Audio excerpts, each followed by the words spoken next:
మన ఇంట్లో వాళ్ళు మనకి పనికిరారు, బయట వాళ్ళు ఎవరో కావాలి. దేవతల విషయంలో కూడా మన దౌర్భాగ్యపు ఆలోచన అలాగే ఉంటుంది.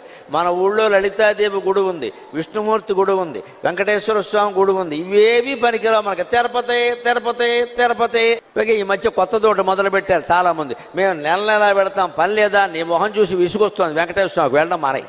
అదే ఇక్కడ గుడి ఉంటుందండి, అర్చకుడు అభిషేకం చేసుకోవలసింది ఎవడో ఉండడు అక్కడ. మన దేవాలయం, మన ఊళ్ళో దేవాలయాన్ని మనం పోషించాలి. ఎందుకోసమో తెలుసా? దేవుడు ఎంత దగ్గరగా ఉన్నాడో తెలియడానికి. తిరుపతి దేవుడు బాగా దూరంగా ఉన్నాడు, శ్రీశైలం దేవుడు దూరంగా ఉన్నాడు, కాశీ దేవుడు ఇంకా దూరంగా ఉన్నాడు, నారాయణ ఖేడ్ దేవుడు ఇక్కడే ఉన్నాడమ్మా, అనుమానం ఏం లేదు. ఇంకా చెప్పాలంటే ఆ నారాయణుడు నీ ఇంట్లో లేడు, నీ ఒంట్లో కూడా ఉన్నాడు. నువ్వు గ్రహించగలిగితే నీ ఒంట్లో కూడా ఉన్నాడు. గుడిలో ఉన్న దేవుణ్ణి గుండెల్లో చూడగలగాలి. అందుకోసమే ఇలాంటి ప్రవచనాలన్నీ కూడా. గుళ్ళ వెనకాల తిరగమని కాదు ఇక్కడ.